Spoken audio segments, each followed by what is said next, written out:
하나님 말씀은 신약성경 누가복음 24장 1절에서 7절까지입니다. 신약성경 139쪽에 있습니다.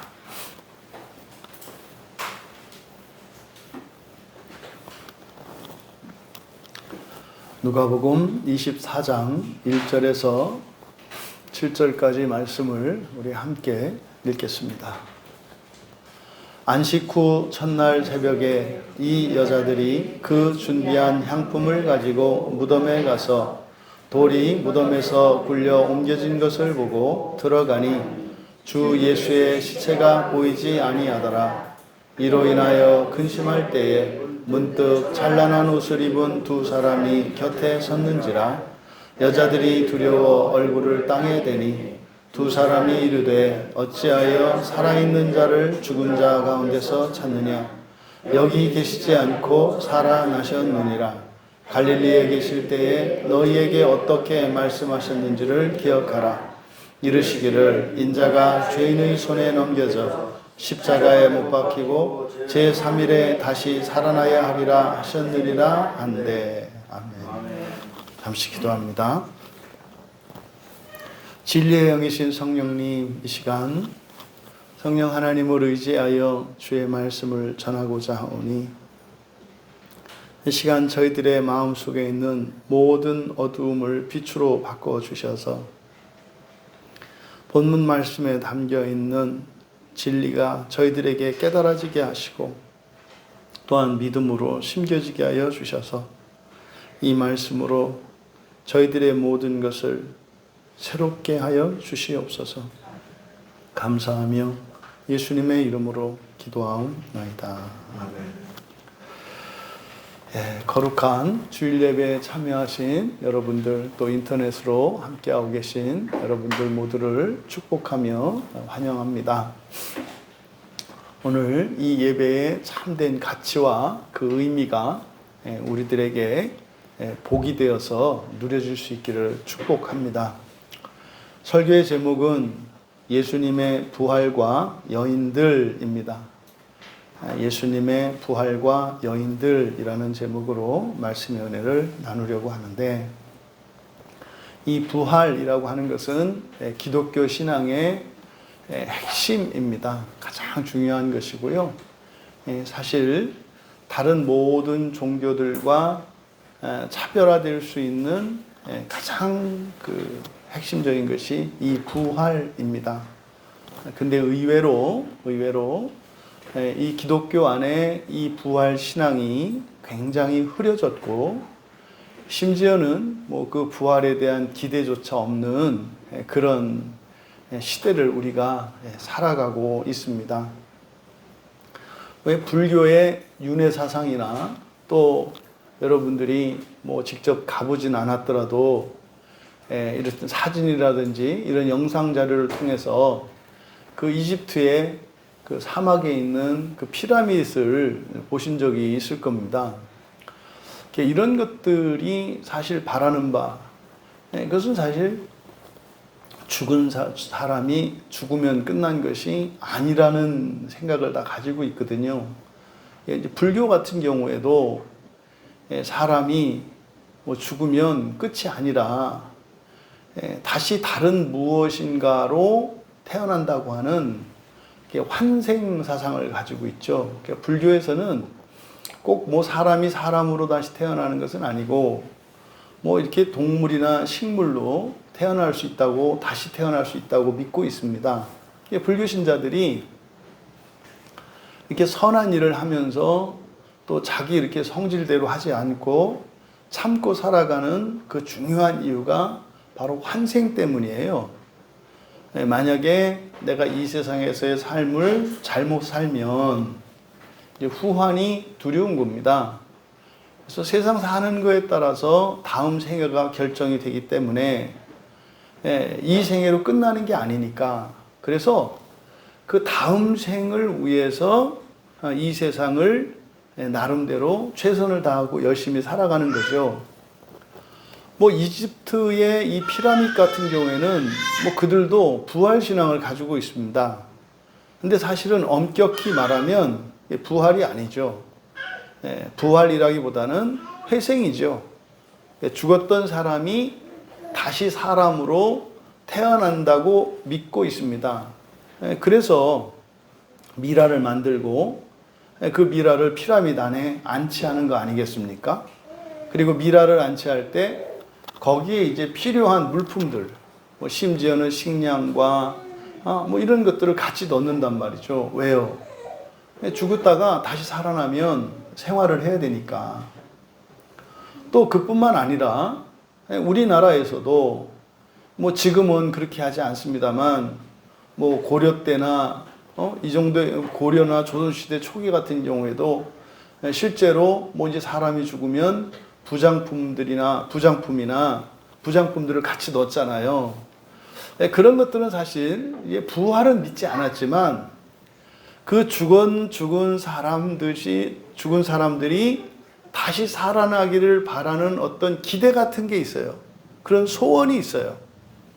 그러니까 돌아가신 부모님들이나 여러분 주변에 있는 지인들, 그분들이 다시 살아났으면 하는 바람이 있는 거죠. 왜 죽은 사람들의 흔적을 무덤으로 남겨놓습니까? 그것은요, 어쩌면 거기에서 다시 살아날 수 있다면 참 좋겠다라고 하는 그런 기대와 그런 희망이 있는 거예요. 그러면 말입니다, 우리 그리스도인들, 예수 그리스도께서 이 땅에 오셔서 우리에게 주신 그 구원의 그 결론이 뭐냐? 부활할 수 있다는 거예요. 부활할 수 있다는 거예요. 그러면 기독교에서 말하는 부활은, 그러니까 불교에서 이야기하는 환생이나 또 이집트에서 가지고 있는 그런 다시 살아나는 회생, 이런 것과 비교할 수 없는 것이거든요. 그러면 우리가 냉정하게 우리 자신을 한번 비교해 보자는 말이에요. 그럼 말도 안 되는 그런 사상을 가지고 있는 사람들보다 비교할 수 없을 정도로 영광스럽고 가치 있는 부활에 대해서 말씀하는 이 성경을 믿는 우리들의 마음가짐과 삶의 자세는 어떠한가 하는 것을 스스로 점검해 보자는 겁니다.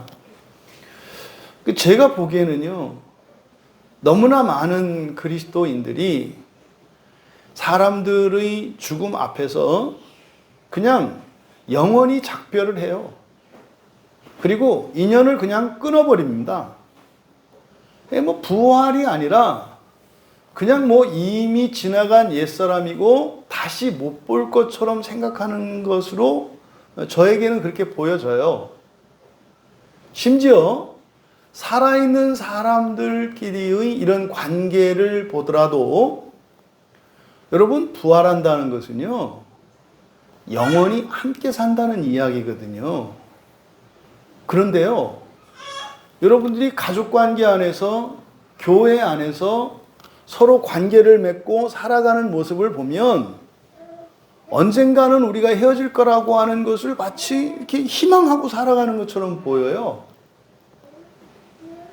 영원히 함께 살기 위해서 애쓰고 노력하는 흔적이 안 보인다 이 말이에요. 어떻게 하면 이 만남을 끝낼까? 나도 언젠가는 끝낼 수 있겠지. 이런 말도 안 되는 생각을 갖고 살아가는 것 같다 이 말입니다. 여러분, 지금 우리가 살펴본 이 본문은 예수님의 지상생애의 그 마지막이에요. 그럼 이 마지막은요, 예수님의 그 간절함이 더 짙어지는 거거든요. 지금 결국 예수님을 따라왔던 이 여인들에 대한 이야기를 통해서 사실은 누가가 우리에게 말씀하고자 하는 바는 부활을 믿는 것은 어렵다는 거예요. 불가능에 가깝다는 거예요. 왜요? 그게 마음에 와닿지 않고요, 머릿속으로 이해되지 않기 때문입니다. 심지어 우리의 감정이 그것을 기뻐하지 않아요. 그러니까 누가가 지금 여기에서 우리에게 전하려고 하는 이 메시지가 우리들에게 좀 이게 감동이 돼서 정말 이 부활신앙으로 깨어날 수 있는 이 시간이 되기를 축복합니다. 이게 사라지면 말입니다. 부활신앙이 사라지면은요, 영원한 고독자로 살아갈 수밖에 없어요. 여러분이 사랑하는 사람을 만나서 결혼을 해도 이전보다 더 고독해질 거고요. 여러분들이 몸으로 자녀를 낳아서 온갖 사랑을 다 주고 정을 쏟아 부어도 고독해질 겁니다. 여러분들이 어떤 사회적 관계나 이런 인간관계를 맺더라도 여러분 마음속에 외로움은 사라지지 않을 거예요. 수많은 군중 속에서 여러분 안에 있는 그 고독감은 사라지지 않을 거란 말이에요. 시간 속에서 또 공간적으로, 관계적으로 이렇게 단독자가 될 수밖에 없는 이것은 우리에게 부활신앙이 없기 때문입니다. 부디 오늘 말씀을 통해서 정말 우리들의 예수 그리스도를 믿는 그 믿음이 부활신앙으로 다시 타오를 수 있는 은혜의 시간이 되기를 바랍니다. 안식 후 첫날이다 이렇게 말씀을 해요. 우리말 성경에는 안식 후 첫날이라고 나와 있는데 헬라어 원문은 안식일의 첫째 날 이렇게 돼 있어요. 안식일의 첫째 날. 안식일은요, 주말이죠. 우리들은 안식일을 우리나라에서는 주말이라고 부릅니다. 그러니까 주말이라는 것은 일주일의 마지막 날이라는 뜻이죠. 그래서 요일로는 토요일입니다. 그러니까 토요일이 주말이고, 그리고 그것이 구약에서는 안식일이라고 불려지는 거예요. 그거는 하나님이 창조한 창조 때를 기준으로 보면 제 7번째 날이죠. 첫 번째 날부터 창조를 시작하셔서 6째 날에 창조를 다 마치세요. 그러니까 6째 날이니까 금요일이 되겠고, 요일로는. 그래서 창조를 다 마치시고 난 뒤에 7째 날에 안식을 하셨다 그래요. 그래서 7째 날 토요일을 안식일이라고 하고 그것을 제7일이라고 이야기를 하는 거예요. 그런데 왜 여기서 안식일의 첫째 날이라고 했을까? 그 안식일은 그 주말 하루를 말하는 거거든요. 근데 안식일의 첫째 날, 이제 거기에 그 정관사 덜을 붙여가지고 영어로 말하면 말이죠. 그 안식일의 첫째 날 이렇게 했어요. 그러니까 여기서 지금 누가가 의도하는 바는 새로운 날의 첫째 날이라는 것을 말하고 싶었던 것으로 보여져요. 그러니까 이 날이 요일로 치면은 일요일이 되겠고, 창조의 첫째 날이 일요일이잖아요. 첫째 날이. 그러니까 창조한 날을 기준으로 보아서 이 날은 8번째 날이고 2번째 일요일이 되는 거예요. 그래서 이거를 제8일이라고 얘기를 하는 겁니다.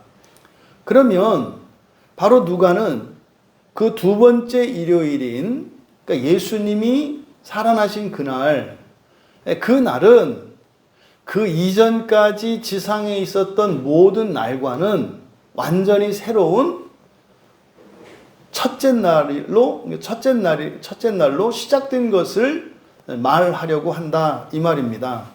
그러니까 예수님이 죽으셨다가 살아나신 그날을 제8일이라고 하고 그것을 우리가 주일이라고 하며 오늘 여러분들이 여기 모이신 거예요. 그래서 우리는 8일로부터 인생을 산단 말이에요. 1로부터 인생을 사는 게 아니라 8로부터 인생을 살아요. 이게 그리스도인입니다. 그러니까 예수를 믿지 않는 사람은요, 1, 2, 3, 4, 5, 6, 7, 1, 2, 3, 4, 5, 6, 7에서 1에서 7까지의 수만 가지고 살아가는 거예요. 그러니까 엄격히 말하면 그냥 일주일 산다 이 말이에요. 일주일.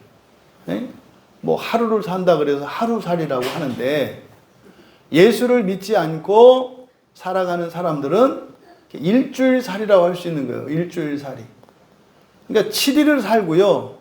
다시 1에서부터 7까지 사는 거예요. 그 안에 온갖 후회와 실수와 원망과 미움과 전쟁과 뭐 이런 일들이 이 7이라는 숫자 안에서 일어나는 거예요. 근데 예수님께서 죽으셨다가 살아나심으로써 바로 1에서 7까지의 삶, 이게 불교의 윤회 사상이에요. 빙빙 돈다 이거예요.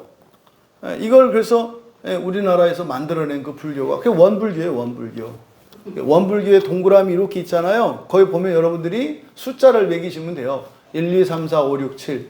그래서 1, 2, 3, 4, 5, 6, 7이 돌고 도는 거예요.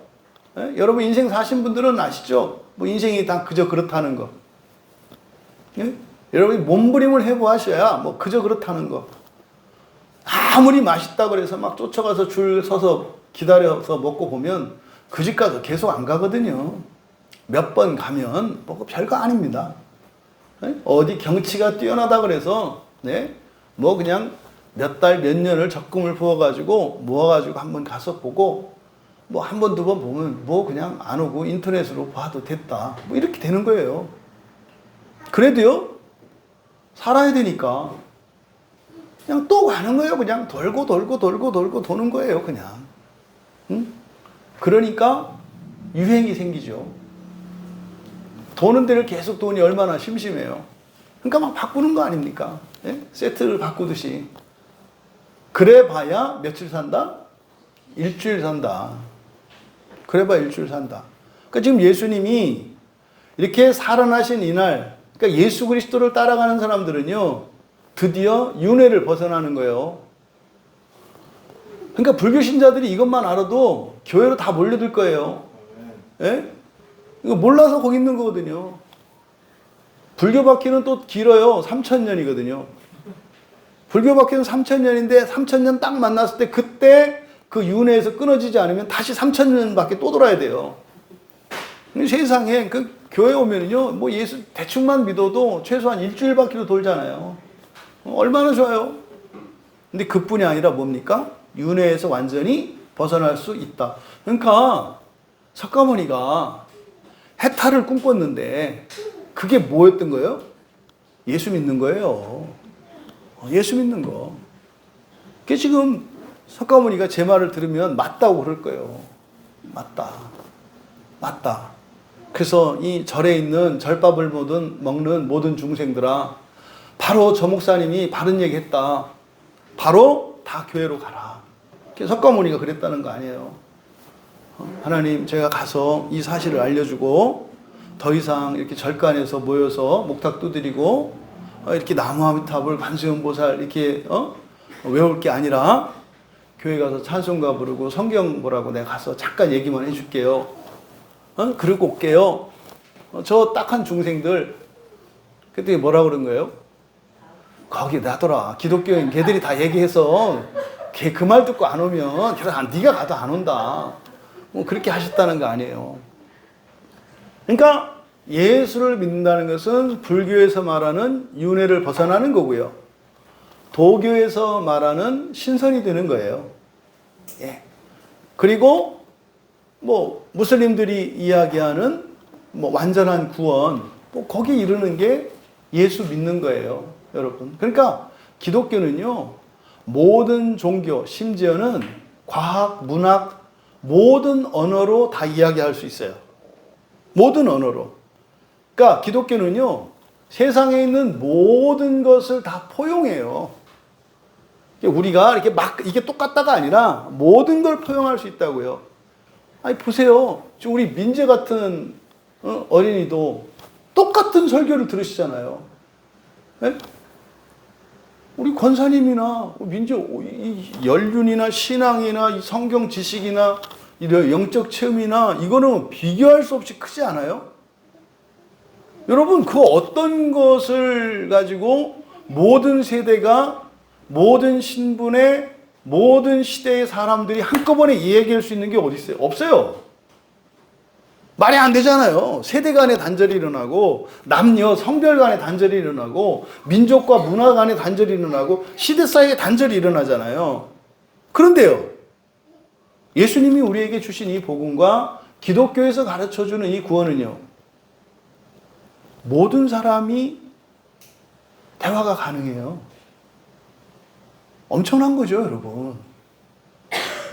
그러니까 이 기독교는 세상의 모든 것을 다 포괄한다니까요. 바로 그러한 의미를 나타내기 위해서 그 안식일의 첫째 날이라고 말씀한 거다. 이 여자들이 그 준비한 향품을 가지고 무덤에 갔다. 그래서 이 여자들, 그래서 이 여자가 그 여자죠. 지금 우리가 지금 보고 있는 성경에는 장과 절로 이렇게 나뉘어 있어서 이게 연속성이 좀 저해를 방해를 받습니다만, 이거는 그냥 23장에 이어지는 내용 아닙니까? 그러니까 지금 여기서 말하는 이 여자들은 바로 앞에 소개된 여자들이잖아요. 집에 들어가서 향품과 향유를 준비했던 여인들. 근데 이 여인들이 누구라고 했어요? 갈릴리에서부터 예수님을 좀 따라왔던 사람들이에요. 여러분, 굉장히 중요한 증인이에요. 예수님과 잠시도 떨어지지 않았어요. 계속 따라온 여인들이에요. 계속 따라온 여인들. 바로 그 여인들이에요. 그래서 그 여인들, 이 여인들이 바로 준비한 향품을 가지고 무덤에 갔다는 거죠. 바로 앞에 23장에 안식일을 쉬기 전날, 6일째죠. 예수님이 무덤에 장사되던 그날 무덤까지 따라가서 예수님이 죽으신 걸 봤죠. 거기에 예수님 시신이 안치된 걸 봤잖아요. 그리고 다음 날이 안식일이니까 안식일이 가기 전에 주님의 장례를 준비하기 위해서 부족했던 그 향품과 향유를 사기 위해서 바삐 와가지고 그날 부랴부랴 그 준비를 마쳤어요.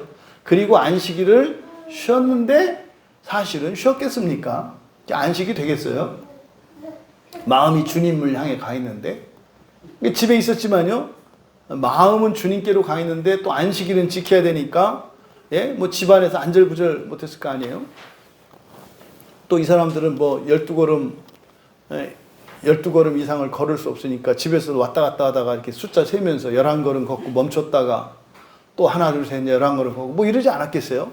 얼마나 길었겠어요? 까마 뜬 눈으로 밤을 샜을 겁니다. 그리고 나서 이제 그 새벽에 찾아온 거예요. 그런데 여인들이 걱정거리가 있죠. 걱정거리가 있었어요.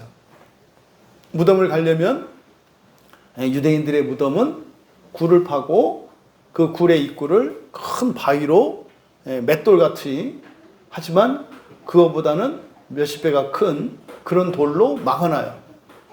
그러니까 이거는 함부로 이렇게 갈 수가 없어요. 우리는 뭐 아무 때나 성묘를 가면 산소 가서 볼 수 있습니다만, 유대인들은 그게 불가능해요. 무덤을 열 수가 없다고요.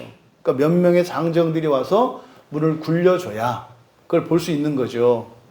그럼 이런 새벽이니 그 무덤에 누가 사람 있을 리는 만무하고, 이 여인들이 가는데, 향품과 향유를 산 것은 그 전전날 예수님의 그 장례를 치를 때 아리마대 요셉이 세마포를 입히고 이렇게 했습니다만, 장례가 온전하지 않았던 거죠. 그래서 향품과 향유를 예수님의 시신에 직접 부려고 가져간 거거든요. 근데 문제는 문이 닫혀 있잖아요. 그 걱정을 하고 갔다고요.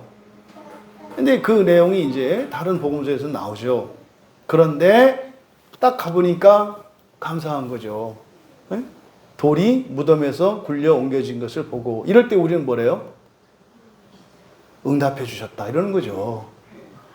아니 가면 할 수 없는데, 주님 시스는 누가 와서 해야 되는데 기도 안 했겠어요? 하나님, 우리가 지금 주님 장례를 치려고 가는데 그 돌이 굴려 있으면 저희들이 어떻게 못해요? 누군가가 도와줘야 되는데 하나님 좀 도와주세요. 기도했지 않겠어요? 여기에 등장한 천사가 그냥 온 게 아닌 거죠. 기도한 거예요. 기도한 거예요. 그러니까 이 여인들이 기도했다는 내용은 안 나오지만 우리는 영적인 원리를 아니까 알 수 있는 거예요. 아, 기도했구나. 그러면요, 2절에 돌이 무덤에서 굴려 옮겨진 것을 봤을 때 이 여인들은 어떻게 했겠어요? 하나님께 감사하고 찬양했겠죠. 와, 우리의 기도를 들어주시네. 이렇게 찬양을 했겠죠. 여인들의 문제거리가 해결된 거예요. 어떻게? 하나님의 은혜로. 하나님의 은혜로. 실제로 이 돌을 누가 굴렸어요? 천사들이 굴렸잖아요. 여러분 인생에 막혀있는 돌문을 열어줄 수 있는 하나님이신 것을 믿으시기 바랍니다. 걱정만 하지 마시고 여러분들이 기도하세요. 그러면요, 그 무덤을 가로막고 있던 큰 바위도 옮겨주셨는데 뭘 못하시겠어요? 응? 뭐 산을 옮겨야 될 것 같으면 더 힘센 천사를 보내세요. 그러니까 염려하지 마시고 여러분들의 인생에 어떤 문제가 있거든 기도해라. 근데 기도 안 하면 어떻게 된다? 그게 원망과 근심, 걱정, 불평, 불만이 되는 거예요. 딱 갔는데 예를 들어서 돌이 안 굴려졌어요. 네? 막혀 있어요. 그럼 어떻게 되는 거예요? 다시 기도하면 되는 거잖아요. 응? 근데 거기서 어떤 사람들은요, 다시 기도하는 게 아니라, 이거 하나 해결 못하고 말이야. 하나님이 돼가지고. 알아서 오면 짝짝 열어줘야지. 이거죠? 얼마나 신자들이 까다로운 하나님들이신지. 그러니까 하나님이 그 비유를 맞추기가 얼마나 힘든지 몰라요. 예? 지금 이렇게 주면 안 될 것 같아서 좀 늦추는데, 그거 바로바로 안 준다고 막 짜증을 내죠. 예? 짜증을 내죠. 여러분, 지금 이 더운데 밍크코트 주면 뭐 할 거예요? 이거 괜찮아요. 뒀다가 겨울에 입을게요. 이러지 말고. 그렇게 해야 되는데, 짜증낸다는 말 짜증내요. 그러니까 지금 이 여인들이 왔는데, 문이 열렸어요. 기도가 응답됐어요. 여러분들에게 이 여인들이 경험했던 일들이 여러분 인생에 가득하기를 바랍니다.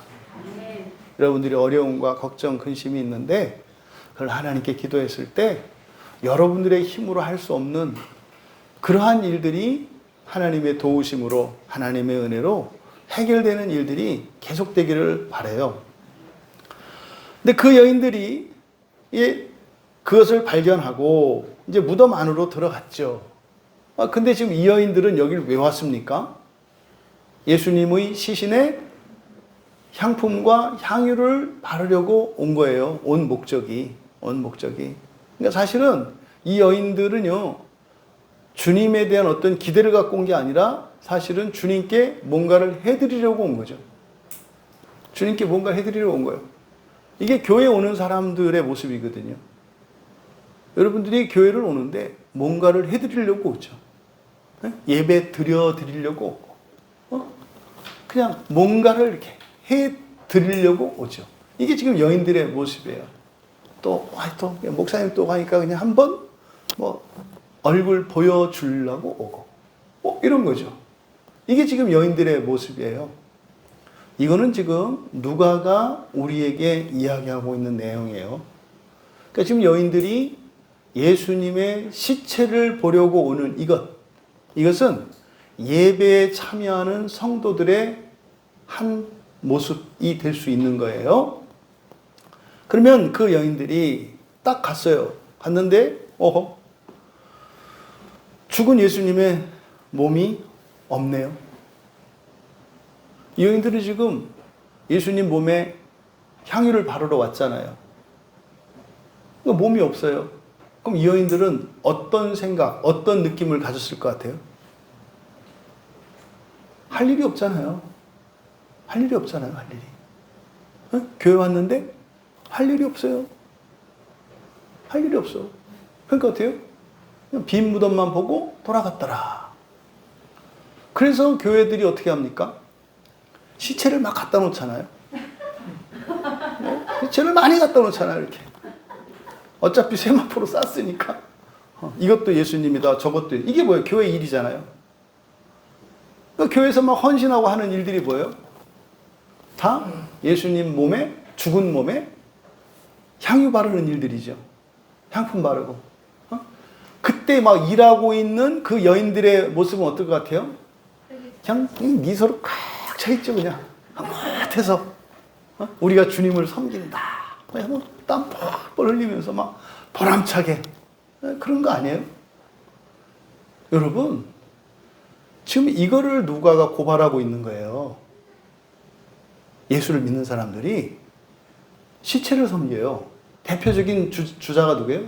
이게 천주교라니까요. 이게 천주교라니까요, 여러분. 이걸 그대로 따라서 하고 있어요, 여인들을. 이게 이렇게 하면 안 된다, 잘못됐다는 것을 가르쳐주고 있는데 그걸 따라하고 있잖아요. 근데 뭐 천주교만 그렇습니까? 교회도 그렇게 다르지 않아요. 네? 교회에 직분이 없어지고 일이 없어지면 힘을 못 내고 흥미를 못 느끼는 분들이 있어요. 뭔가를 해야 돼. 왜? 내가 주님을 섬기려고 왔으니까. 주님을 섬기려고 왔으니까. 이게요, 칠의 인생을 살아가는 사람들의 사고방식이에요. 칠의 인생의 사고방식을 갖고 살아가는 사람들이 이런 생각을 갖고 와요, 교회에. 이때 누가는요, 예수님의 시체가 보이지 않더라. 시체를 거론하거든요. 근데 마태나 마가는 이 장면에서 시체를 거론하지 않아요. 그냥 천사가 나타난 걸 얘기를 하거든요. 근데 여기서 시체라고 번역된 이 말이 헬라어로 소마예요, 소마. 누가는 의도적으로 소마라는 말을 쓴다고 그랬죠. 이 소마라고 하는 말은 사람의 전인을 나타내요. 영혼과 육체로 나뉘지 않은 전인을 나타낼 때 소마라는 말을 써요. 이제 몸이라는 뜻이기는 합니다만 그냥 그 사람 전체를 나타내는 말이에요. 근데 지금 여인들은 예수님의 시체를 보러 왔죠. 죽은 몸이잖아요, 죽은 몸. 그죠? 거의 생명이 없잖아요. 그럴 때 이제 썩어가는 몸이잖아요.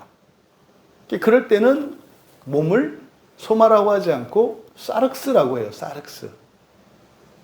죽은 몸, 썩어가는 몸, 죄 있는 몸을 얘기할 때는 사륵스라 그래요.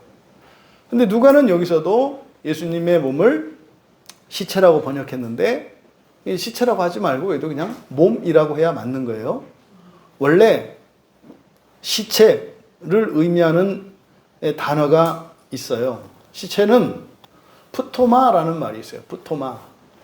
그래서 사람의 시체를 말할 때 푸토마라고 합니다. 마태도 죽은 사람의 시신을 얘기할 때 마태복음 24장 28절에서 푸토마라고 해요. 푸토마. 근데 누가는 소마라고 했어요. 그러니까 이 소마라고 쓴 것은요, 누가의 부활신앙을 나타내는 거예요.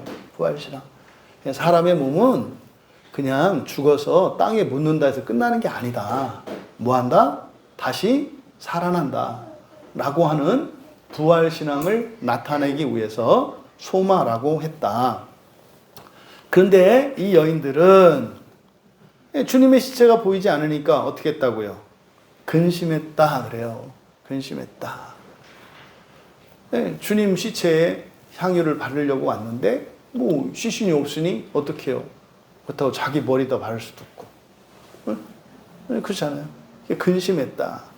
지금 여기서 누가가 말씀하려고 하는 것은 아직 이 여인들이 뭘 몰라요? 부활을 몰라요. 부활을 몰라요. 근데 사실은 예수님이 이미 말씀하셨거든요. 뒤에 천사들이 얘기하죠. 그때 이렇게 근심하고 있는데 문득 찬란한 옷을 입은 두 사람이 곁에 섰다. 여기서 찬란한 옷, 빛나는 옷이에요. 빛나는 옷. 이 찬란한 옷은 부활의 육체, 부활을 표시하죠. 이미 제자들 사이에서는요, 변화산에서 이 베드로와 요한과 야고보가 부활한 몸을 봤어요. 부활한 몸을. 그래서 제자들 사이에는 이미 알아요. 근데 이 여인들이 그걸 본 거죠. 그러니까 천사라고 한 것은 누가가 알려준 거고, 지금 이 여인이 본 것은 뭐 천사인지 뭔지 몰라요. 그냥 빛나는 옷을 입은 어떤 두 사람인 거예요. 그러니까 여기서 누가는 그 두 사람을 천사죠. 천사를 이렇게 천사라고 하지 않고 찬란한 옷을 입은 두 사람이라고 말한 것은 누가는 무엇을 설명하려고 하는 거다?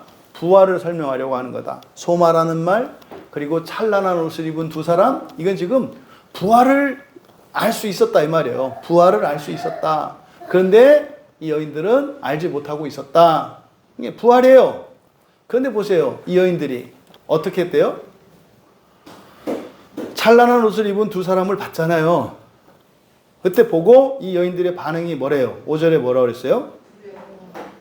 여자들이 두려워 얼굴을 땅에 댔다. 여기서 두려워하다라는 말이 엠포보스라는 말이에요. 엠포보스. 이게 많이 사용하는 말이 아니고요.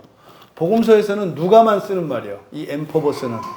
그러니까 마태복음, 마가복음, 요한복음에 이 말이 안 나와요. 누가복음하고 사도행전에만 나와요.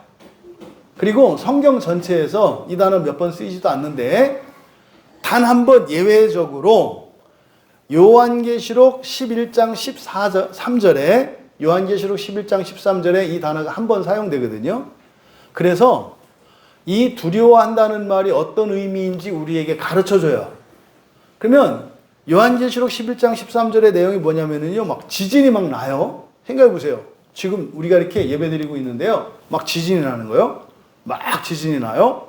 그래서 거기 보면은 도시의 10분의 1이 무너졌대요.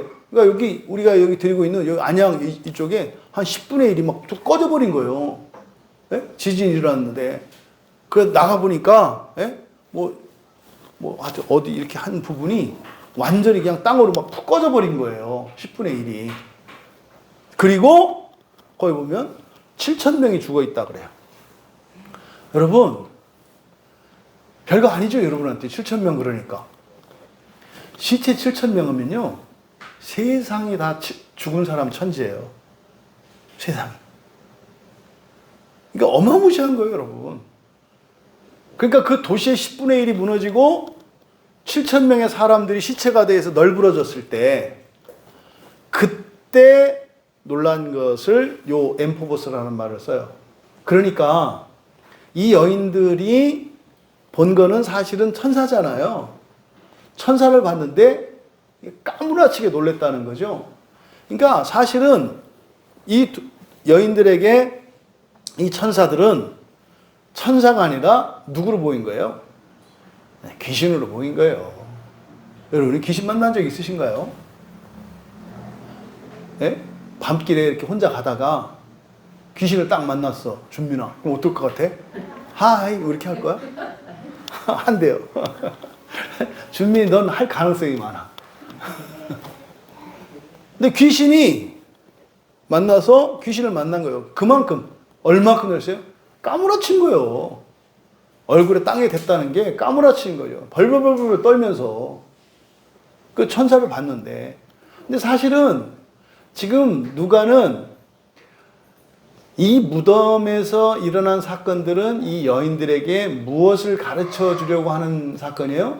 부활을 가르쳐 주려고 하는 사건이에요. 근데 그 부활에 대한 이 계시를 이 여인들은 어떻게 해요? 굉장히 무서워하고 있다 이 말이에요. 이게 부활에 대한 우리들의 마음가짐이에요. 그 여자들에게 이제 천사가 말을 해요. 응? 천사가.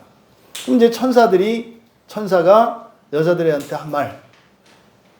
어찌하여 살아있는 자를 죽은 자 가운데서 찾느냐? 여기 계시지 않고 살아나셨다. 갈릴리에 계실 때 너희에게 어떻게 말씀하셨는지를 기억해라. 이르기를 인자가 죄인의 손에 넘겨져 십자가에 못 박히고 제3일에 다시 살아나야 하겠다고 하셨지 않냐?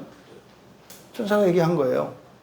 그럼 여기서 지금 천사들이 이렇게 말한 것은요, 그러니까 누가복음 9장 22절에서 예수님이 하셨던 말씀을 언급한 거예요. 그러니까 예수님이 하셨던 말씀을 상기시켜 준 거거든요. 근데 지금 여기서 우리말 성경에 잘못되어 있는 부분이, 지금 천사들이 한 말, 뭐라 그랬어요? 어찌하여 살아있는 자를 죽은 자 가운데서 찾느냐. 뭐 이해는 되시죠? 이게 어떤 의미로 받아들여지세요? 예수님이 살아나셨는데 무덤에서 찾느냐 이렇게 생각하셨죠? 어디 그렇게 써 있어요? 그냥 여러분 생각이지. 가만히 보세요. 그렇게 써 있지 않잖아요. 그냥 살아있는 자를 죽은 자 가운데서 찾네요. 죽은 자 가운데 거기 시체가 있어요? 없어요. 그 무덤은 아무도 쓰지 않은 무덤이고 예수님 시체만 하나 있었잖아요. 거기 아무도 없다니까요. 아무것도 없어요. 그리고 거기 있는 거는 지금 찬란한 옷을 입은 두 사람 아니에요? 자기들이 죽은 사람이에요? 아니잖아요. 그러니까 여러분들이 이제 알아서 착하게 해석을 한 거죠, 그냥. 그렇게 써 있지 않잖아요. 그러니까 지금 여기 이 해석이 직역하면 이렇게 되거든요. 죽은 자들과 함께 살아계신 분을 왜 찾느냐? 이거예요. 왜 찾느냐? 왜? 그러니까 죽은 자들과 함께 살아계신 분을 왜 찾느냐? 여기 지금 우리말 성경에 가운데서라고 되어 있잖아요. 가운데서라고 번역한 이 단어가 헬라어로 메타라는 말이에요. 메타. 이 메타라고 하는 말은 무엇 후에, 애프터예요, 애프터. 무엇 후에. 또는 무엇과 함께, with죠, 영어에. 그래서 무엇과 함께 또는 무엇 후에 이런 뜻이거든요. 여기서는 함께죠, 함께. 죽은 자들과 함께 살아있는 분, 이렇게 된 거예요. 죽은 자들과 함께 살아있는 분을 왜 찾느냐, 이렇게 천사가 말한 거예요. 여기는 여러 가지 의미를 함축하고 있어요. 그러니까 죽은 자들과 함께 계신 주님, 이 말은 여인들의 잘못된 생각을 이렇게 드러내신 거예요. 이 여인들은 예수님이 죽었어요, 살았어요? 죽었어요. 예수님 죽었다고 생각을 하는 거예요. 그래서 죽은 자들과 함께 계시다라고 하는 것은 여인들 생각에 예수님이 죽었다고 하는 생각을 나타낸 말이에요. 그러면 지금 그러니까 이 천사들이 여인들이 생각하는 것처럼 예수님은 죽은 자들과 함께 계신 게 아니라 누구와 함께 계시다? 살아있는 자들과 함께 계시다 이 말이에요. 살아있는 자들과 함께 계시다. 그러니까 너희들은 예수님이 죽어서 지금 죽은 자들과 함께 있다고 생각하지. 그럼 살아있는 네가 왜 찾아? 네 죽어야지 그러면. 그렇지 않아요? 아니 예수님이 죽었으면 예수님 만나려면 지도 죽어야 만나지. 지는 살아갖고 왜 만나겠다고 그러냐 이 말이에요. 네? 그러니까 지금 죽었다고 생각하는 그게 잘못됐다. 이거는 누구한테 하는 얘기다? 여인이 아니라 여러분한테. 여러분이 혹시 오늘 교회 올 때 예수님이 죽었다고 생각하고 여기 오지 않았냐 이 말이에요. 그렇지 않다고 얘기를 하는 거예요. 그렇지 않다고. 또 두 번째로요. 예수님이 실제로 지금 살아계시잖아요. 그렇죠? 지금 어딘가 계시잖아요. 무덤 바깥에. 그죠? 무덤 바깥에 사람 사는 세상에 계시잖아요. 그러니까 죽은 자들과 함께 계세요. 살아있는 자들과 함께 계세요. 지금 이 순간에. 살아있는 자들과 함께 계시잖아요. 근데 천사는 또 이걸 통해서 뭐라고 하는 거예요? 살았다고 산 게 아니다. 지애들이 죽은 애들이야 이 말이죠. 살아있다고 생각한 애들이 죽은 애들이야. 뭐 이런 거죠. 그러니까요. 죽은 사람들은 어디 있어요? 여인들은 음부에 있다고 생각을 하죠. 근데 천사는 뭐라고 하는 거예요? 죽은 사람들은 어디에 있다고요? 세상에 있다고요. 세상에 널린 게 죽은 사람들이에요. 무덤 속에 있는 게 죽은 사람들이 아니라 세상에 있는 사람들이 죽은 사람들이라니까요. 그러니까요. 요약하자면 천사는 그거죠. 지금 이 여인들에게 야, 지금 세상 가운데 있는 사람들과 함께 계신 주님을 왜 무덤에서 찾아? 요 내용이잖아요. 이 말씀을 하시되 여인들이 가지고 있는 잘못된 생각, 죽어서 음부에 계시다는 생각과 또 지금 이 세상 살아있는 사람들이 살았다고 생각하는 그것이 잘못되었다라는 것을 여기서 말씀해주고 있다. 그 내용이 이제 뒤에 있는 내용이죠. 여기 계시지 않고 6절에서 여기 계시지 않고 살아나셨느니라. 요 말이에요. 여기 계시지 않고 살아나셨느니라. 그리고 뭐라고 하셨어요? 기억해라. 기억해라. 뭐를? 예수님이 갈릴리 계실 때 했던 말, 이 여인들이 지금 어디서 온 여인들이에요?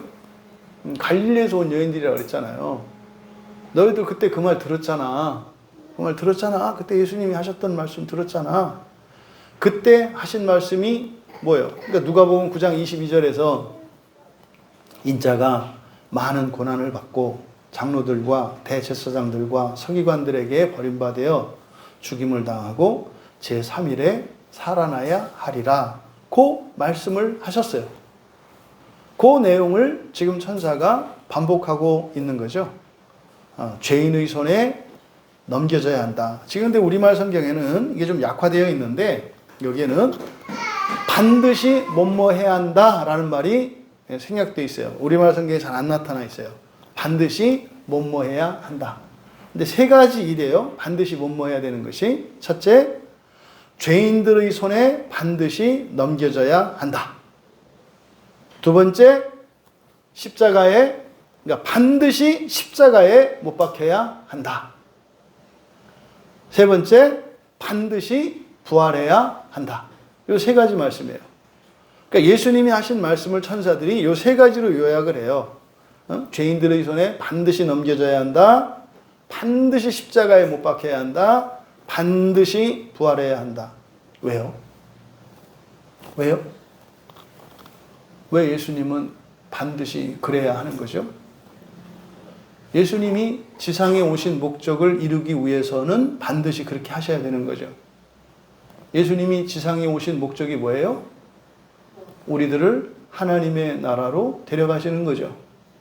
우리를 하나님의 나라로 데려가시려면 우리의 모든 죄값이 해결이 되어야 하죠. 우리에게 있는 모든 저주가 풀려야죠. 인간으로서도 온전해져야 하죠. 근데 그뿐만 아니라 우리가 하나님이 돼야 하죠. 부활해야 하잖아요. 그래서 인간의 죄와 허물의 모든 문제를 해결하시고, 해결하는 방식은 어떻게 해요? 대리적 속죄죠. 대리적 속죄를 통해서 해결하시고 부활하심으로써 우리에게 길을 열어주신 거죠. 부활할 수 있는 길을. 이렇게 하는 목적은 누구를 위해서예요? 우리예요. 근데 그것도 또한 예수님 자신을 위한 거예요. 왜요? 예수님 목표 달성하시는 거니까. 예수님 목표가 우리를 하나님의 나라로 데려가는 거니까. 그래서 하나님의 목적과 우리의 목적이 일치해요. 다르지 않다고요. 다르지 않아요. 그래서 지금 이 예수님의 부활 사건을 통해서 누가가 이 여인들에게 가르쳐 주려고 하는 교훈, 이것은 뭐예요? 바로 이 부활 신앙이라는 것이 얼마나 가지기 어려운 것인가를 가르쳐 주고 그 실상을 보여주는 거예요. 누구에게? 우리에게. 그럼 여러분에게 한번 물어볼게요. 여러분은 예수님의 부활을 믿고 예수님의 부활을 소망하십니까? 만약에 여러분들이 이 여인들이었다면 예수님이 장례 치러진 그 무덤을 찾아갈 때 달랐겠냐고 묻는 거예요. 네? 달랐겠냐고. 그거는요, 이렇게 상상 속으로 여러분들이 내가 그때 그렇게 갈까? 근데 걸리는 거는 먼저 향품과 향유를 사는 거에다 걸리지. 네? 예수님 시체에다가 바르려고 내가 향품과 향유를 살까 해서부터 걸리지, 사실은. 부활도 안 걸리지. 그 앞에. 또 바쁘잖아요. 바빠서. 갈 수 있었을까? 걸릴 게 사실은 많지. 여기까지도 안 오지. 응? 근데 최소한 그냥 건너뛰고, 그 정도는 다 된다고 치고, 예수님의 부활을 믿고, 예수님의 부활에 대한 소망을 갖고 갔겠냐고. 그러면은요, 어떻게 써야 돼요? 이 여인들은? 향품과 향유를 갖고 뛸 게 아니라, 그냥 냈다 뛰었어야죠. 그냥. 그렇지 않아요? 향품과 향유가 아니라, 사실은 뭐 해야 돼요? 식사를 가져갔어야죠.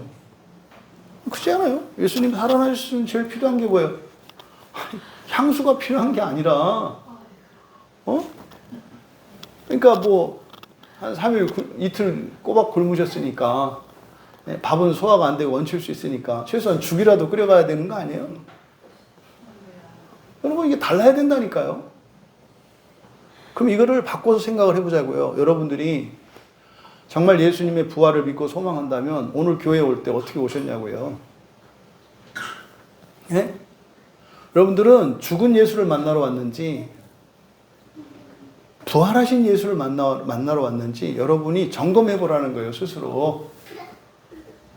우리가 왜 주일 예배를 드린다고요? 부활을 믿고요. 나도 부활하기를 원합니다 라고 하는 의사표시라니까요. 주님, 정말 이 한많은 이 세상 다 떠나서 영광스러운 그 나라에 임하기를 원합니다. 나 부활을 원해요, 주님. 이 주일 예배의 가장 큰 핵심이 그거예요.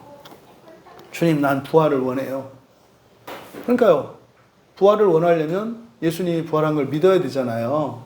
그러니까 부활에 대한 믿음과 부활의 소망은 같이 가는 거라고요. 그럼 여러분들이 예수님의 부활을 믿으십니까? 할렐루야, 아멘 다 해요. 근데 왜 시체가 되어갖고 교회 와요? 그러니까 뭐 예수님은 상관도 없어. 그냥 무덤 오는 거지, 무덤. 빈 무덤. 생각해보세요. 2000년 동안 교회 가요. 주님 만나러 무덤으로 가요. 빈 무덤을. 2000년 동안. 예수님 좀 세상 바깥에 있는데 아니 왜 예수님 만나러 무덤으로 가냐니까요. 이 교회가 무덤이잖아요. 무덤. 여러분 한번 진지하게 여러분의 인생과 신앙을 점검해 보셔라. 응? 그렇게 충성스럽고 신실한 여인들이었지만 아직 이들이 예수님의 말씀을 온전히 이해하지 못했다는 거죠. 부활에 대한 말씀을 이미 다 들었거든요. 심지어 천사를 통해서 또 부활에 대한 가르침을 주는데도 못 알아먹고 있어요. 지금 또 여러분은 또 설교까지 듣고 있는데 못 알아먹고 있어요. 여러분, 근데요, 부활이라는 게 그렇게 이해되는 거 아니고요. 쉽게 믿어지는 게 아니라니까요. 그런 거 아니에요. 부활이라는 말을 사용합니다만, 이 부활이라는 게 그렇게 쉽지 않아요. 여러분이 부활을 믿잖아요. 다른 사람도요. 인생도 달라져요. 마음가짐도 달라지고요. 가치관도 바뀌고요. 다 바뀌어요. 부활을 믿으면. 그리고 부활의 소망이 있으면 그렇게 되는 거예요. 여러분, 부활은 불가능한 거죠. 사람이 죽었다 살아나는 것도 거짓말이라고 하잖아요, 사람들이. 네? 근데 거짓말 아니에요. 제 증인 있잖아요, 증인이. 전 죽었다 살아나는 사람을 봤다니까요. 염까지 해서 관에 넣었던 그 시신이 살아나서 그 할머니하고 같이 얘기도 나누고 과자도 먹었다니까요. 살아난 할머니하고. 살아나요. 임사체험한 사람들 많이 있잖아요. 이거 거짓말 아니에요. 진짜로 살아나요. 근데요, 그거는 가능해요, 보니까. 근데 부활은 그런 게 아니라니까요. 불가능해요, 불가능해. 그러니까 이 부활은요, 오직 믿음으로만 받아들일 수 있는 신비의 지식이에요. 언제까지? 부활하기 전까지. 부활이 시작되면 그때는 믿음의 지식이 아니에요. 여러분, 믿음의 지식일 때 구원이 있는 거예요. 믿음의 지식일 때 구원이라고요. 이게 이성일 때는 그건 구원이 아니에요. 잊으시면 안 돼요. 부활이 시작됐을 때 그걸 보고 진짜네? 이미 차 떴다니까요. 그렇게 되는 게 아니에요. 과거의 믿음의 지식이었던 것이 인간의 지식이 점점 늘어나고 과학이 발달하면서 믿음의 지식들이 사라져가고 있는 거 아십니까? 믿음의 지식은요, 이성에 의해서 밝혀질 때 신비가 깨져요. 그러면 더 이상은 그 믿음이 아니라 이성의 지식이 돼요. 그렇잖아요. 예수님의 동정녀 탄생이라는 것은 더 이상 믿음의 지식이 아니라니까요. 예수님이 동정녀 탄생했다는 것을 믿지 않는 게 아니라 뭐라고요? 무식한 거라고요. 그거는 무식한 거예요. 창조를 믿지 않는 게 아니라 무식한 거라니까요. 그 창조를 믿으십니까? 동정녀 뭐 이미 과학자들도 다 아는 거를 뭘 믿어? 그럼 공부하면 알지. 여러분, 부활은 아직 믿음의 지식이에요. 하나님의 나라가 임하기까지는. 그러면은요, 믿음의 지식을 여러분들의 이성으로 이해하려면 어떻게 되겠어요? 세포 하나하나 다 뜯어서 다 고쳐야 돼요. 그 기간이 지옥의 연단이라니까요. 여러분, 여러분들이 부활을 믿는가? 부활을 소망하는가? 이건 너무 뜬구름 잡는 얘기 같다 그랬잖아요. 알 수 없는 거라 해서. 그 사실 점검하기도 어려워요. 그럼 내가 부활을 믿는지 안 믿는지, 부활을 소망하는지 안 소망하는지 알 수 있는 게 있어요. 확실하게 알 수 있는 게 있어요. 여러분 집안 중에 돌아가신 분들 계시죠? 네? 돌아가신 분들 계시잖아요. 부모님이든 조부모님이든 형제 자매든 가까운 친구든 누구든 돌아가신 분들 있죠? 다시 만나고 싶으세요? 지금 제가 질문했을 때 말고 질문하기 이전에 여러분이 사실 때 그분들을 다시 만나고 싶어하는 마음이 있었냐고 물으는 거예요. 그게 없었으면요, 부활의 신앙이 없는 거예요. 돌아가신 분들을 영원히 잊고 살았고 다시 안 볼 것처럼 여러분들이 살았다면 부활을 믿지 않는 거고 부활의 소망이 없던 거라고요. 또 여러분의 가족들, 친구들, 같이 있는 사람들, 그 사람들과 영원히 살기 위해서 애쓰시나요? 애쓰셨나요?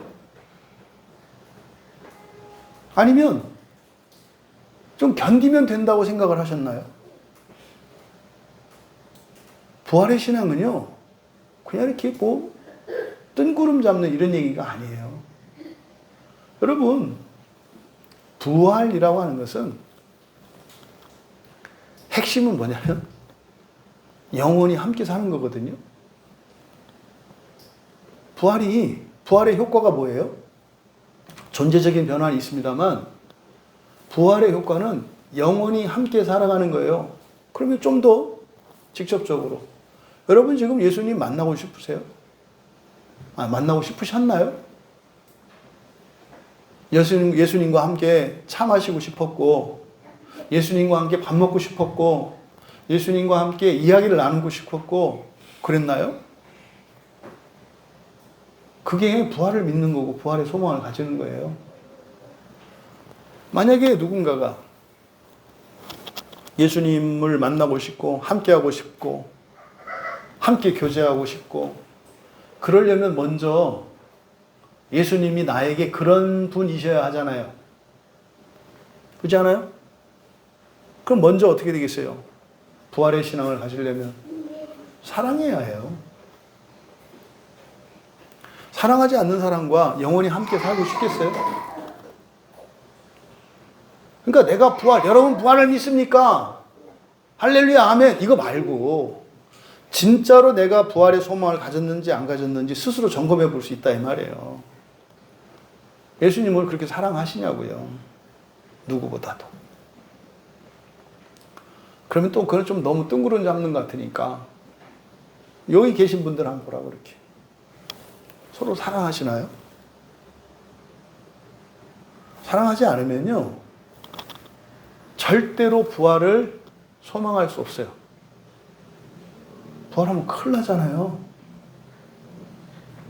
응? 아니 그동안 산 것도 내가 지금 힘들어 죽겠는데 영원히 산다고? 이거 큰일 나잖아요. 그러니까 애매하게 생각하지 마시라니까요. 제가 한 40대 후반까지 군대 꿈을 꿨거든요. 제 기억으로는. 근데 40대 후반 때까지 꿨던 군대 꿈에 군대가 가장 힘든 게 뭐냐면요. 정말 미운 사람하고 같은 냉후반을 쓰는 거예요.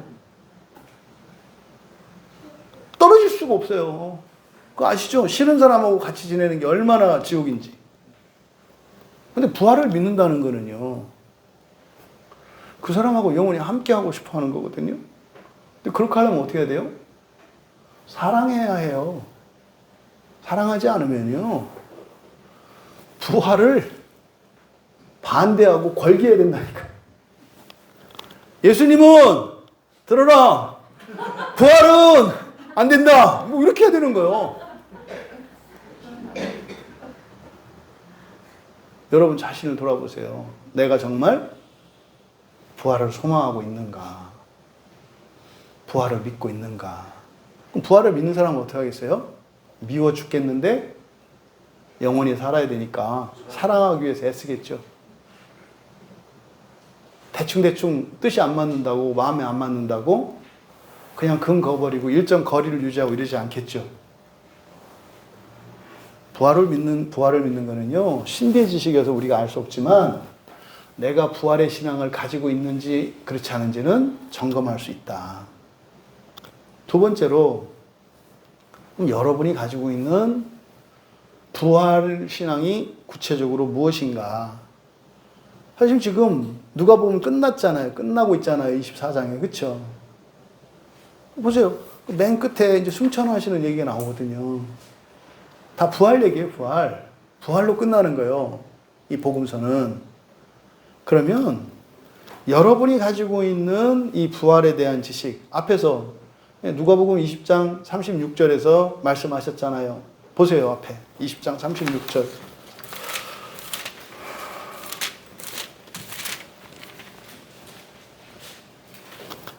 같이 읽겠습니다. 그들은 다시 죽을 수도 없나니 이는 천사와 동등이요 부활의 자녀로서 하나님의 자녀임이라. 여기서 우리말 성경에 다시 죽을 수도 없나니 라고 번역된 것은 잘못된 거다 그랬어요. 그렇죠? 이게 뭐라 그랬죠? 불멸이다. 불멸이다. 그들은 불멸이다. 불멸은 하나님의 고유한 속성이에요. 천사도 불멸은 아니에요. 천사도. 불멸이라는 것은 뭐라 했어요? 완전하고 존재론적으로, 시간적으로 영원한 걸 말하는 거예요. 질적으로 불변하는 걸 말해요. 이게 불멸이에요. 그건 하나님밖에 없거든요. 창조주 하나님밖에. 네? 천사도 멸망할 수 있죠. 천사도 불멸은 아니에요. 천사도 죽는다고요. 하나님이 멸하실 수 있다고요. 근데 부활하면요, 멸할 수 없다니까요. 불멸이에요. 이게 부활이에요, 여러분. 응? 구약 성경에 다니엘과 세 친구가 풀무불에 들어갔을 때 그게 부활에 대한 예표라니까요. 구약에 있는 그게. 네? 저 포항제철 있는 용광로 속에 들어가서 수영을 하면 어떻게 될 것 같아요, 찬민아? 순간적으로 너 머릿속에 떠올랐던 이미지가 뭐야? 벼락 맞아가지고 찌찌 해골만 있는 그 이미지였어? 사실은 포항제철에 있는 용광로 들어가면 어떻게 돼요? 들어가자마자 즉시 없어져 버려요. 훅 하고 없어져 버려요. 너무 뜨거워서. 근데 부활한 사람은요, 거기서 이렇게 공놀이 하는 거예요. 좋다. 좋다. 그게 부활이에요, 여러분. 안 믿어지잖아요. 이렇게 감이 안 오잖아요. 부활이 그런 거라니까요. 그런 거. 그러니까 예수님이 말씀하셨잖아요. 천사와 동등이다. 동등한 천사다 그랬잖아요. 그리고 부활의 자녀로서 하나님의 자녀다. 하나님의 자녀다라는 말은 뭐다? 하나님이다 이 말이에요. 하나님의 자녀는 하나님이다. 소망이가 사람이잖아요. 그죠? 왜? 엄마 아빠가 사람이니까. 사람의 자녀는 사람이에요. 동물의 새끼는 새끼고요. 그런 거예요. 하나님의 자녀는 하나님인 거라니까요. 콩 심은 데 콩 나요. 팥 심은 데 팥 나고, 사람 심은 데 사람 나고, 하나님 심은 데 하나님 난다니까요. 하나님의 자녀라는 말이 그 말이라니까요. 어렵나요? 안 어려워요. 근데요, 아니라고 생각하고 있으니까 그렇게 안 받아들여져요. 그게 복음의 핵심이라니까요. 그게 복음의 핵심이라니까요. 그래서 부활이라는 것은 사람이 하나님 되는 거다. 그럼 사람이 하나님 되었을 때 그 존재론적으로는 불멸의 존재가 되는 거다. 불멸의 의미는 뭐다? 완전한 거. 완전한 거. 그리고 영원한 거. 그리고 쇠하지 않는 거. 쇠하지 않는 거. 이게 불멸이다. 그러려고 저는 오늘 여기 나왔는데. 제가 설교하고 여러분이 설교 듣는 목적이 그것 때문이에요. 물론 부수적인 효과로 이 세상을 살아가는데 돈도 좀 주시고 어려운 문제도 해결해 주시고 도울 사람도 보내주시고 예, 그거는 부수적으로 따라와요. 부활신앙을 가지고 살아가면. 근데 그거는 1, 2, 3, 4, 5, 6, 7, 7일의 인생을 살아가는 사람들도 그건 누려요. 그거는요, 교회 안 와도 돼요. 사기치셔도 되고, 도둑질 하셔도 되고, 강도질해도 되고, 아는 사람, 이렇게 백을 이용해서 이렇게 하셔도 되고, 할 수 있는 방법 많다니까요. 이것도 아니고 저것도 아니고 그러잖아요. 여러분이 일주일의 인생을 살려고 하는데 교회 오잖아요. 힘들어요. 여러분 자꾸 제가 세뇌시키는 것 같고, 뭐 말도 안 되는 얘기하는 것처럼 들려요. 혹시 여러분 중에 그런 분이 있다면, 나는 일주일의 인생을 살고 있구나, 이렇게 아시면 돼요. 팔로 가는 거라니까요. 새로운 인생을 사시는 거라니까요. 일주일 인생을 사실 거면 있잖아요. 악랄하게 사시면 돼요. 최고 미련한 사람들이 일주일의 인생을 살면서 착한 척하고 사는 거예요. 천하의 바보 멍청이에요. 일주일을 사는 사람들은요, 돈 있고 권력 있고 힘 있으면 되는 거예요. 왜 도덕을 만드는지 아세요? 다 나쁜 일 수단 방법 안 거리면 다 힘 있는 사람 되거든요. 그러니까요, 착하게 살라고 하는 거예요. 니들은 나만 나쁘게 살 테니까. 응? 그래 나만 권력을 잡지. 보세요. 유력한 정치인이나 이런 사람들, 제대로 된 사람들이 있나? 다 인간 말종들이에요. 근데 여러분들한테 뭘 가르쳐요? 도덕과 윤리를 가르쳐요. 그게 착하라 그러잖아요. 말 잘 들으라고. 바보, 멍청이, 시절 빙땅들이죠. 왜 그러고 살아요? 왜 이용당하고 살아요? 근데 우리는 이용당하는 거 아니죠. 그 고난으로 8의 인생을 살아가니까 알면서 당해주는 거죠. 왜? 그래 봐야 이루어지는 건 하나님의 뜻이니까. 그러니까 사는 거예요, 여러분. 진짜로 일주일의 인생을 살 거면요, 수단 방법 가리지 말고 악랄하게 사세요. 예? 교회 올 때 하나 훔치고 나갈 때 하나 훔치고, 예? 이렇게 보세요. 이렇게 지갑 넣은 사람들, 밥 먹을 때 되면 핸드백 보통 놓고 있거든요. 핸드폰 갖다 팔든지 지갑을 빼가든지. 예? 뭐 우리 집사님 가끔 자루에다가 하나씩 담아오고.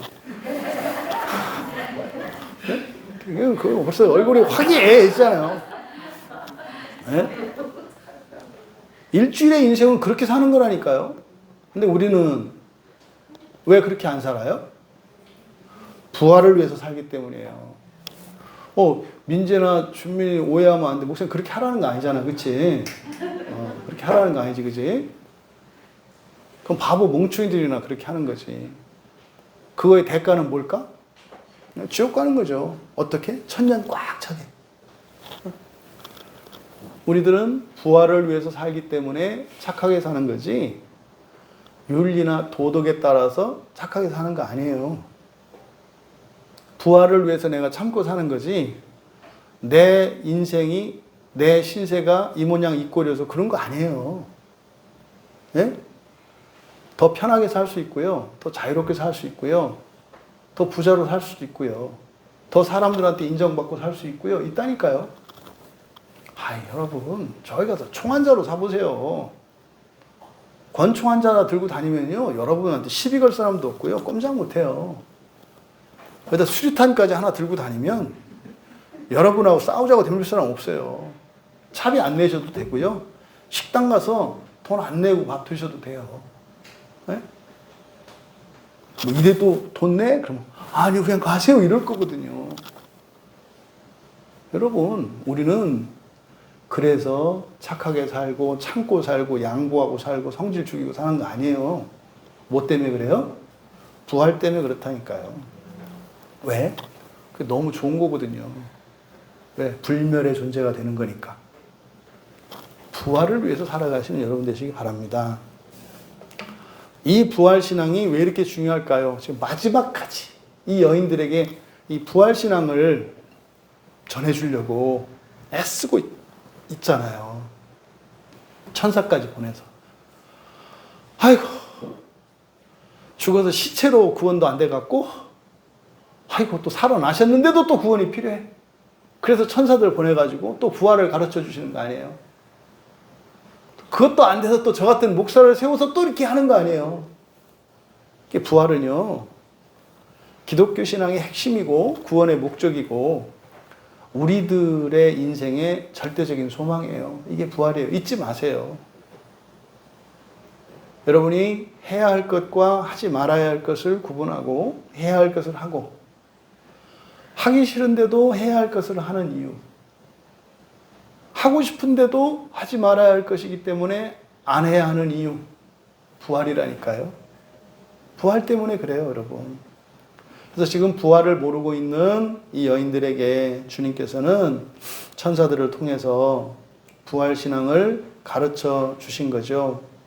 여러분, 내가 살아가는 이유, 내가 살아가는 목표, 부활이라는 것을 기억하시기 바랍니다. 오늘 만약에 여러분들이 이 시간 이 말씀을 통해서 이 부활신앙을 믿을 수 있었다면 정말 제가 더 바랄 게 없을 것 같아요. 그러면요, 부활을 위해서 살아가실 테니까. 이 여인들에게 그 부활신앙을 전해주시고자 하셨던 그 주님의 기뻐하시는 뜻이 우리 모두에게 성취되었기를 주님의 이름으로 축원합니다. 찬양 준비해 주시고요. 정말 여러분 고민하셔야 돼요. 고민하고 점검하시고. 그래서 너무나 많은 분들이 그래서 이 부활신앙을 착각하고 있어요. 그래서 이 부활에 대한 얘기를 무슨 부활절이나 듣고 이런 거 아니죠. 주일이 부활절이에요. 주일이. 모든 주일이. 그래서 우리가 여기 왔을 때 뭘 봐요? 믿음의 눈으로 부활한 서로를 봐요. 여기 안 보이면은요, 그날에 혹시 없을까? 이런 마음 졸임이 있다고요. 응? 여러분, 부디 매 주일 예배에서 부활을 볼 수 있는 우리가 되길 바랍니다. 여러분의 일상생활 속에서도 부활의 신앙으로 이기기를 바랍니다. 주님께서 가신 길은, 주님께서 내어주신 길은 바로 부활의 길이었습니다. 여러분들이 학교 다니고 회사에 다니시고 일하고 관계를 맺고 이러저러 어려움 속에서도 참고 견디는 것, 주님이 내어주신 부활의 길을 가는 겁니다. 부활의 길을 따라 가기를 원합니다 하는 고백을 가지고 우리 함께 찬양을 합니다.